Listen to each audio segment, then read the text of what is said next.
네, 어서 오세요. 그 볼셰비키로 이어지는 공산주의자들은 이제 페미니즘을 나름대로 만들었죠.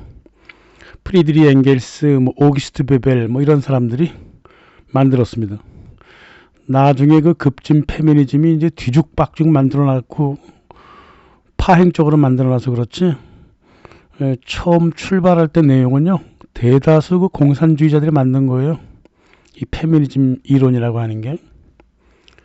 왜 부르주아 노동자 그 적대 투쟁을 앞세우고 남녀의 적대 투쟁은 말하지 않았느냐 그래갖고 엥겔스를 비판하고 막 그랬거든요. 그래갖고 아니야, 우리는 계급 투쟁보다 남녀 적대 투쟁을 먼저 앞세우겠다고 한 게 급진 페미니즘이에요. 그게 이제 자매 운동 같은 거죠. 그런 걸 좀 제외하면 그 엥겔스의 페미니즘하고 페미니즘 일반 이론이 거의 다 유사합니다. 거기서 다 뺏겨 갖고 온 거니까. 그럼 이제 뭐 아나키스트는 뭐 하는 사람들이에요? 모든 아나키스트는 페미니스트다 그랬잖아요. 그러면 아나키즘은 공식적인 페미니즘 이론을 가지고 있나? 없어요. 도대체 150년 동안 뭐 하고 있다가 1983년에 들어서야 비로소 아나키스트적 페미니즘이라고 하는 조합어를 하나 만들었어요. 실망스럽죠. 그 제스처만 컸지 내용을 또 보면 뭐 특별한 것도 없어요. 뭐 엥겔스 이론, 뭐 급진 페미니즘 논리 대충 섞어놓은 거예요. 이건 아나키스트의 페미니즘이 아니죠. 그 자기만의 페미니즘을 왜 만들지 않고 남의 걸 그냥 그대로 따라갔냐고. 창피하죠. 아나키스트 페미니즘이 있었어요. 피에르 조셉 프루동. 이분이 누굽니까? 자기 스스로 아나키스트라고 세계 최초로 공식 평명을 한 사람이 피에르 조셉 프루동입니다. 왜 아나키스트는 프루동의 여성론을 거부하고 엥겔스의 페미니즘에 달라가 붙었을까? 자기 집 할아버지를 무시했다고요. 그럼 남의 할아버지를 쫓아갔어요. 이 프루동은요, 남자와 여자가 혼자 살다가 서로 만나는 순간 갑자기 반쪽이 되어버린다고 얘기했거든요. 다시 말하면 두 남녀가 만나는 순간 서로가 서로에게 맞춰줘야 한다는 걸 알았다고. 자유연애 같은 거는 또 이제 망상이었고요. 사람이 혼자 살면 반쪽이 아니라 완전체가 될지는 모르죠. 그건 아무도 몰라요. 하지만 그런 사람은 분명 극소수라고 얘기했죠. 누구나 다 쇼펜하우어가 될 수는 없지 않겠습니까? 독신을 좋아하는 사람도 있죠. 하지만 그게 성공일지 아닐지는 죽을 때까지 가봐야 하는 거고요. 쇼펜하우어처럼 뭐 성공할지 말지 그걸 아무도 몰라요. 하지만 일단 출발할 때는 결혼하게 되면 반쪽으로 자아가 줄어들어 버린단 말이죠. 근데 그게 줄어드는 게 아니라 나머지 반쪽을 자기가 받아들이게 되는 거라고. 이게 이제 아나키스트적 페미니즘이었단 말이에요. 피에르 조셉 프루동의 남편의 돈, 뭐 이런 거, 자식, 조언, 애정, 안정스러운 지속적인 성관계, 이런 것들이 이제 얻어지는 거예요. 응? 하지만 자기의 자존심, 자기의 여유, 이런 거는 반쪽은 잘라주는 거죠. 이런 식으로 자기 할아버지 말을 좀 따라서 페미니즘을 만들었다면 이 엉망진창이 안 됐을 거 아니냐, 이 말이에요. 응? 이 가부장 타파하자고 난리 쳤던 바쿠닌도 프루동의 말을 좀 들었어야 했는데 엥겔스랑 똑같이 악수를 했다고.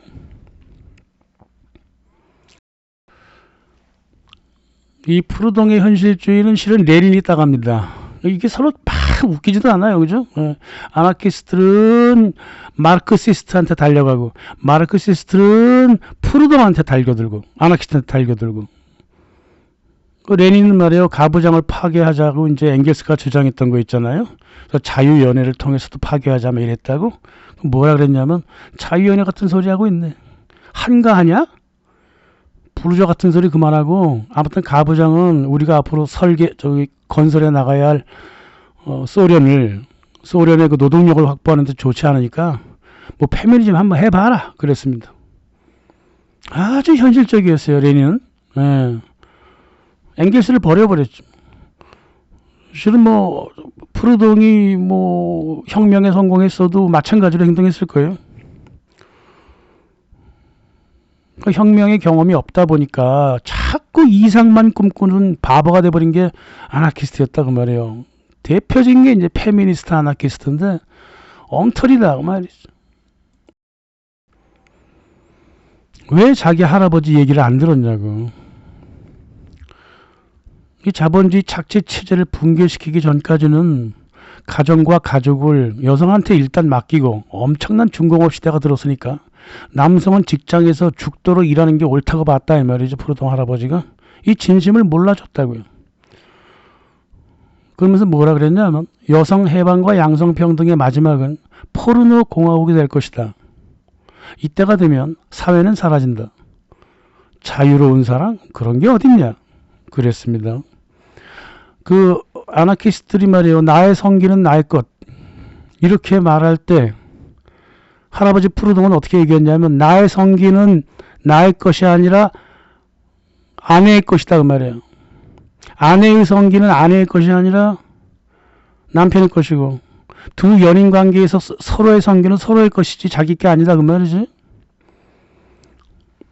그래서 이게 나의 성기는 나의 것이라고 말하는 페미니즘의 슬로건은 방랑한다든가 바람둥이라든가 독신이라든가 이 변태라든가 이런 사람들한테 어울린다 이 말이죠.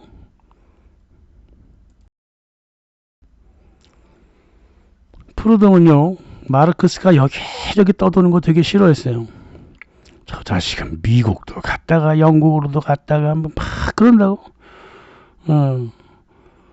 그 이리저리 떠도는 방랑자들은 말이에요. 직장 상사 밑에서 일하다가 해고되고 또 다른 일을 찾다가 어떤 남자 만나고 사생아 낳고 직장에서 일하다가 집에 들어와서 남편하고 다투고 이혼을 꿈꾸고 불륜을 행하고 그런 성기의 방랑을 만든다고 봤다 그거죠. 그러니까 페미니즘이 바로 그랬습니다. 그 당시 아무 이유 없이 페미니즘이 뭐 권위적인 마르크스주의에 접목한 게 아니야. 방랑기가 있으니까 그렇죠.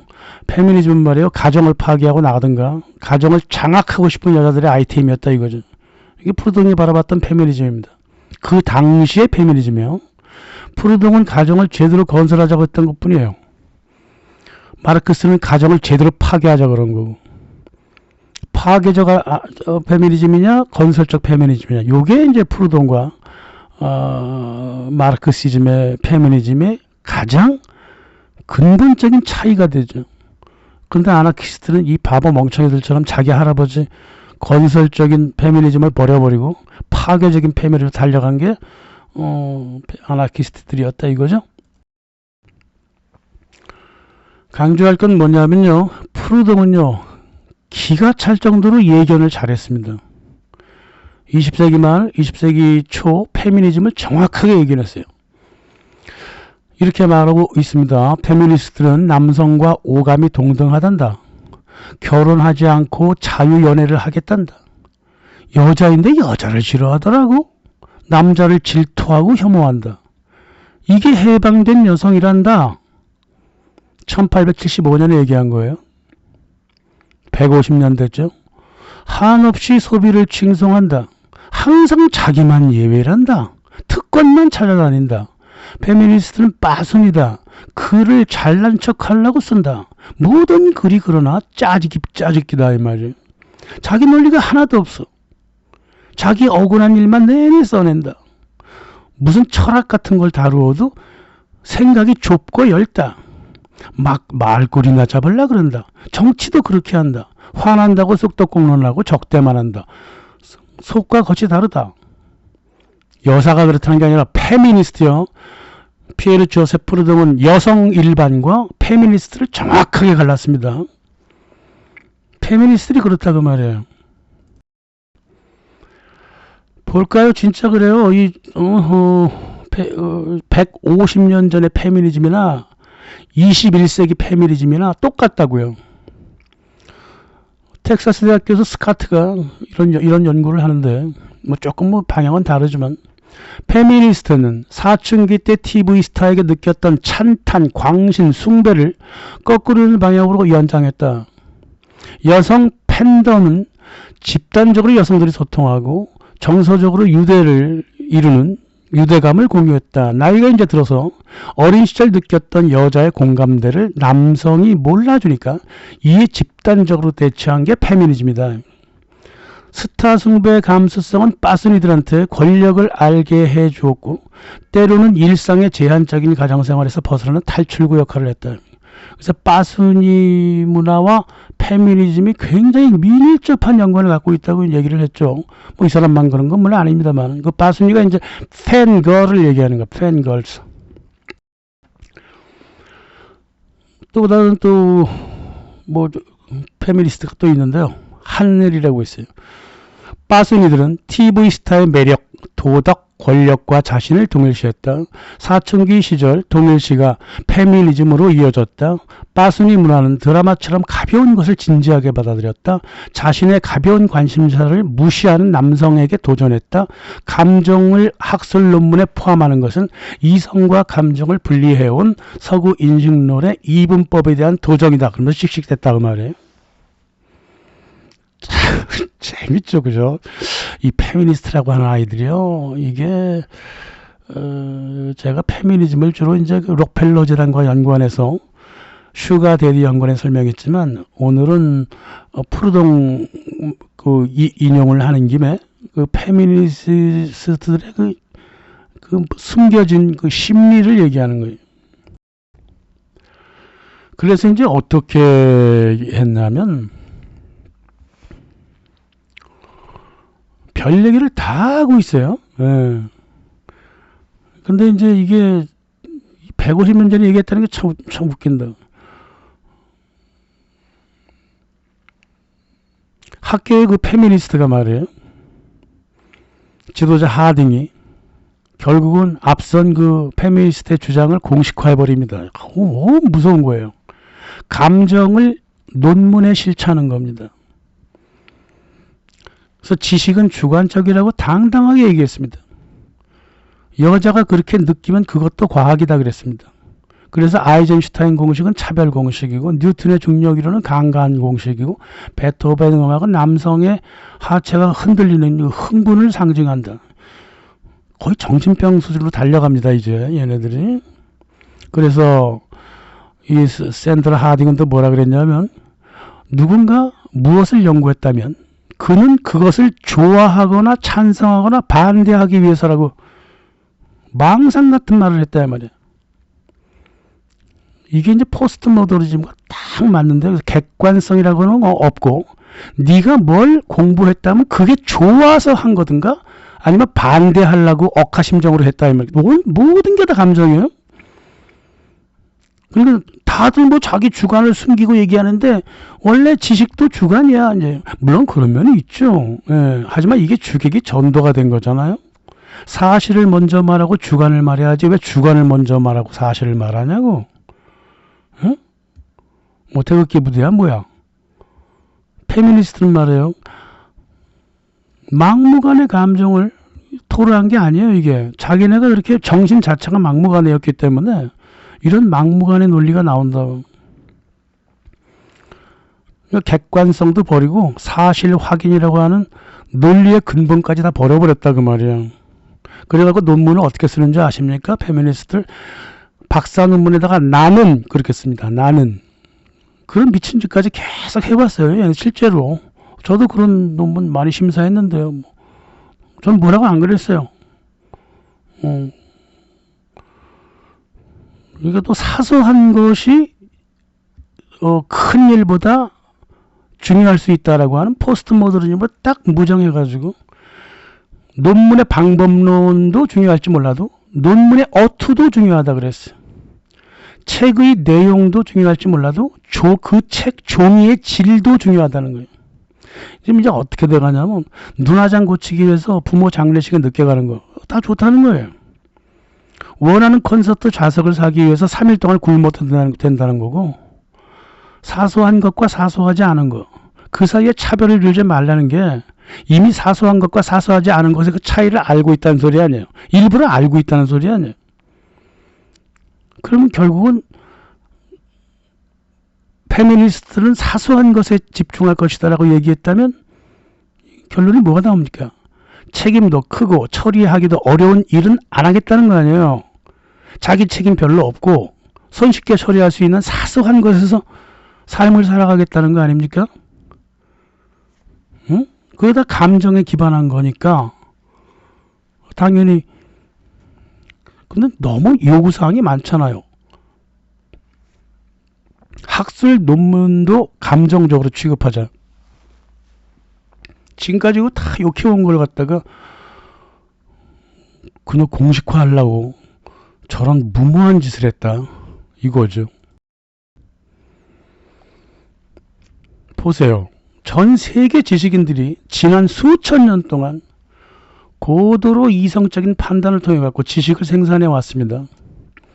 우리들이야 뭐 공부를 해봐서 알잖아요. 하지만 아무리 이성적인 지식이라고 해도요, 지식인 자신의 감정이라든가 주관적인 해석이라든가 이런 게 계속 끼어들어요.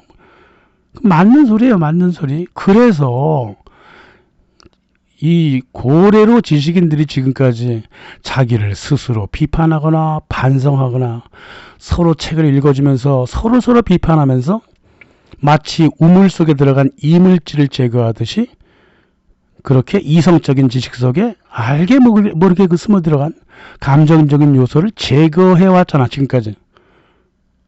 그랬잖아요. 근데 페미니스트는 그 감정적 요소를 그냥 놔두라는 거예요.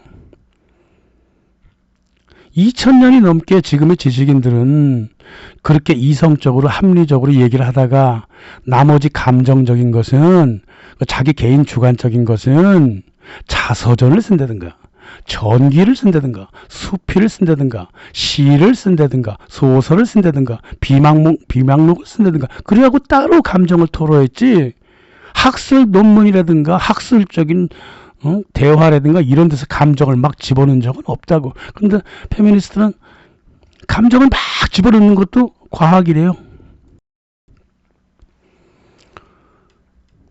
페미니스트는 말이에요, 이성과 감정이 가지고 있는 역할을 모두 파괴해버렸어요.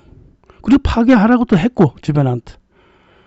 그러니까 자기의 논리를 반성하지도 말고 비판하지도 말고 감정이 섞인 상태 그대로 인정을 하는 이런 망상을 공식화하려고 그랬다고. 그리고 실제로 공식화도 했어요.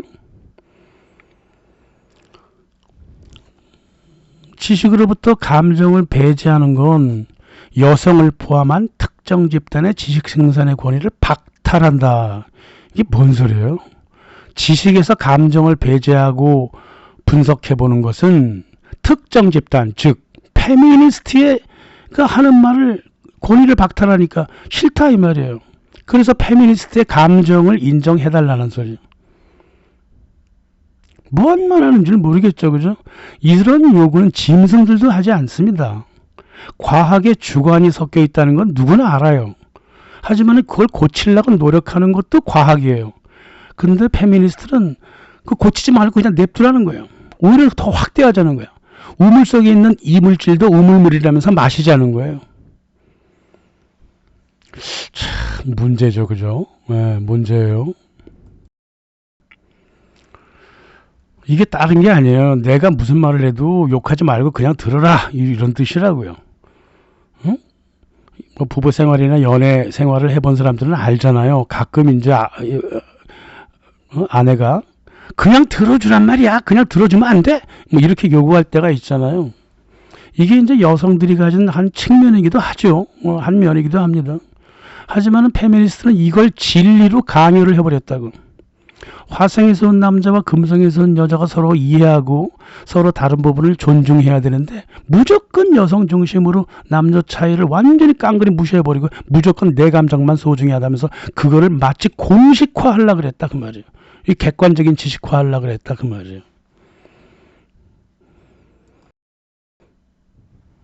프로동의 생각처럼 150년 전부터 지금까지 페미니스트가 해온 행동을 보면 참 일관성이 있었어요. 무슨 일을 해도 나라에게 헌신하거나 그런 게 아니라 나라가 자기들한테 헌신해 주길 바랬어. 항상 그렇게 주장을 해왔고, 그 특권을 그래서 얻어가면 그게 얼마나 정당한지 아닌지 생각해 봐야 되잖아요. 나만 이런 특권을 가지면 되나? 정당한지 아닌지 생각했는데 그게 아니라 바깥에 나가서 잘난 척하는 데 써먹어 왔다고. 이 페미니스트한테는 이거 자기 자존심 지키는 게 곧 정당성이었어요. 자존심이 정당성이었어요. 하지만 자존심은 있을지 몰라도 자존감은 없죠. 응? 자존심이라고 하는 것은 바깥 사람들과 비교적으로 나오는 거고, 자존감은 자기 스스로 반성 속에서 나오는 거잖아요. 자기 반성이 없다 그 말이에요.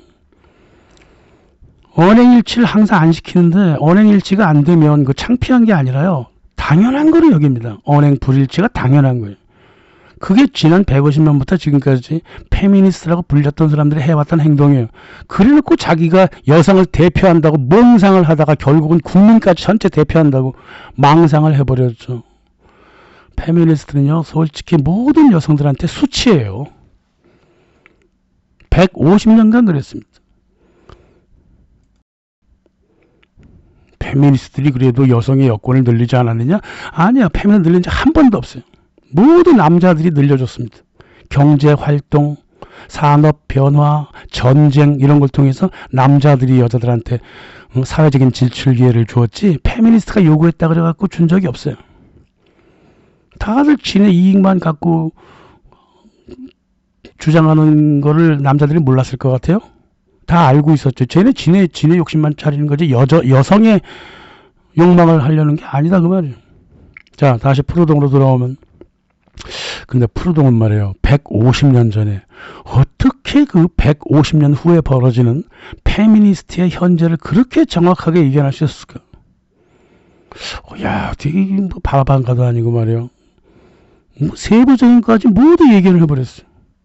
왜 그랬냐면요, 프루동은 남성과 여성은 희로애락의 본능을 모두 가지고 있다고 믿었습니다. 하지만 본능을 작동시키는 방식이 다르다 생각했어요. 소통하는 방식이 다르다 그 말이에요. 자기의 본능을 이용하는 방식이 다르다 그 말이에요. 그걸 읽었기 때문에 150년간 시간이 지났어도 미래를 예견할 수 있었다. 그 오래된 수렵시대의 비유가 있어요. 남자가 동굴 바깥으로 나가서 사냥하고 들어오잖아요. 그러면 여자가요, 그 사냥물을 검토합니다. 그래갖고 요리를 하잖아요. 즉 품질 평가를 한다고. 이게 수천 년 된 남녀의 역할이라고 이제 얘기를 하고 있어요. 네, 그런 연구들 많아요, 실은 생각보다. 그래서 전례적으로 남자는 생산에 치중하고 여자는 사용자 평가에 치중하기 때문에 소비를 한다. 즉 톱니바퀴적이다 그 말이에요. 상호 보완적이다 그 말이에요. 여자들의 그 품질 평가를 남자들은 잔소리라고 자꾸 얘기하죠. 남자가 뭔가를 생산하면 그 사용자 품질 평가는 여자가 한다고. 그러니까 잔소리로 들리겠죠, 남자는. 그러다 보니까 여자들이 서비스업으로 대거 진출할 수밖에 없는 거예요. 거기서 아주 잘하잖아요. 에? 무슨 생산 현장에서 여자들이 남자만큼 잘하나요? 중장비 다뤄요? 안 되잖아요. 그렇게 수천 년간 역할을 나눠왔다 이거죠. 페미니즘은 말이에요, 프루동이 강조했던 그 남녀의 그 자연, 본능에 기반한 사회적인 역할 분담, 이걸 완전히 무시했죠. 그래서 남자도 생산 소비, 여자도 생산 소비, 품질 평가도 똑같이 같이 하고 중성화시키는 게 여성 해방이라고 생각했다 그거죠. 하지만 남자든 여자든 그런 동등성에, 평등성에 익숙하지 않잖아요. 술을 2병 마시는 사람이 있고요, 1병 마시는 사람이 있어. 평등하게 살자면서 한 사람당 1.5병씩 주면 어떻게 돼요? 군대에서 그런 짓 하잖아요. 술도 못 마시는 사람한테 각자 각 1병씩 마시라고. 그게 페미니즘이라고 말이야. 남녀 모두 바지하고 치마를 같이 입자는 거잖아요. 그런 겁니다. 그러니까 남자와 여자가 서로 톱니바퀴처럼 돌아가도록 만들지 않고 서로 계속 부딪히게 만들어 놓은 게 페미니즘이라고. 그게 엥겔스가 또 그랬어요. 엥겔스의 마르크스즘 페미니즘이 그렇다고. 바바방가, 프루동 다시 이렇게 얘기합니다. 페미니스트는 여성성과 사랑의 감정을 잃고 결혼을 혐오한다. 결국 변태 레즈비언 성행위로 자신을 내던진다. 정확하게 1990년대 급진 페미니즘을 그대로 설명을 하고 있죠. 남녀가 모든 면에서 동등하다면 그것은 중성이다. 중성이 되면 남녀 서로 간의 존중도 없고 인정도 없다. 신뢰도 없고 격려할 필요도 없다. 보호 봉사도 필요하지 않다. 둘 사이에는 관능적인 흥분만 존재할 것이다. 즉 포르노 공화국이 되는 것이다. 그래서 푸르동의 책 이름이 포르노 공화국이에요. 바바방갑니다. 그 많은 역사학자하고 심리학자들이 프랑스 혁명을 설명할 때 그 심리적인 부분을 지적을 하는데요. 나라가 무너지기 전에 인간의 정서가 무너진다는 거를 자꾸 지적을 한다고. 특히나 로코코의 그 성적 무질서. 성적 무질서가 뭐냐면 후크업 컬처, 원나잇 스탠드라고 그러잖아요. 프랑스 말로 따로 있어요. 리베티나주라고 있어. 근데 자유연애라고 번역하지만 자유연애가요. 실은 연애가 가지고 있는 어떤 정서적인 차원은 빼버리고요. 육체적인 쾌락만 얘기하는 게 자유연애예요. 실은. 그러니까 자유연애라고는 단어를 번역을 잘못한 거야. 저거는 무분별한 성생활이에요. 쉽게 얘기하면. 푸르동은 프랑스 혁명에 잘 알고 있죠. 그래서 그 당시 1860년 그 언저리에서 50년 언저리 흘러가던 페미니즘이 이게 마치 프랑스 혁명 벌어지기 전 성적 무질서를 강조하고 있다. 이렇게 본 거죠. 사회가 붕괴될지도 모른다. 그렇게 했기 때문에 페미니즘에 관심이 있었던 겁니다. 지금 뭐 많은 남자들이 페미니즘에 왜 관심을 가지겠어요? 저 사회 붕괴의 징조가 되기 때문에 그렇죠.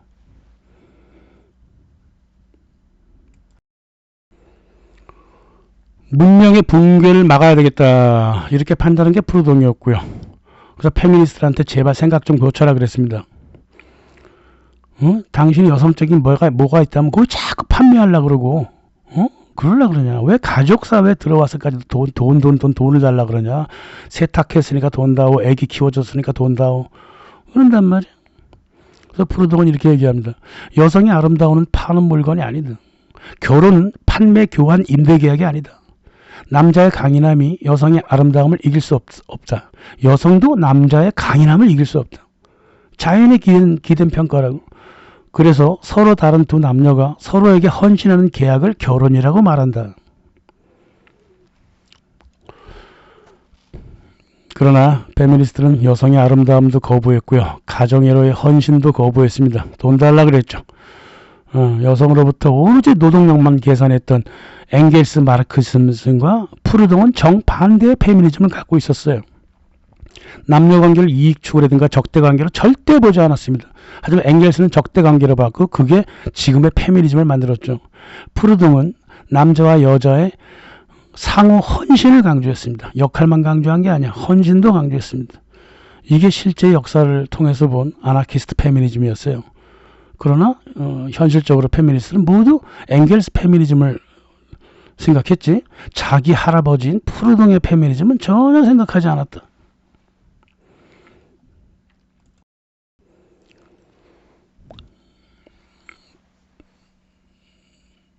1936년 스탈린이요. 엥겔스적 페미니즘을 폐기해버렸죠. 그리고 폐기하다 못해 불법화했습니다. 스탈린이 마르크스주의자가 아닌가 보지 뭐. 그래서 마르크스적 페미니즘을 폐기하고 불법화해버렸다니까요. 지금 저 러시아 푸틴 정권이 급진 페미니즘을 불법화했잖아요. 똑같은 거예요. 1936년에 스탈린이 불법화시킨 게 1970년대 미국에서 다시 튀어나왔습니다. 그걸 전 세계로 실행한 게 1990년대예요. 그래서 결국 푸르동이 예견한 그대로 서구 사회는 남녀가 서로의 성직을 잃어버리게 됐고 서로에게 타인이 되어버렸고 포르노나 찾는 포르노 공화국이 되어버렸죠. 푸르동 말을 잘 들었어야지. 왜 엥겔스를 쫓아가서 이 난장판을 만들어놨냐 그 말이에요. 스탈린이 그랬지. 다 끊어버리라고. 스탈린이 그랬잖아요. 마르크스적 페미니즘 다 끊어버리겠다고. 끊었기 때문에 더 이상 소련에서 여성 참사가 없었습니다.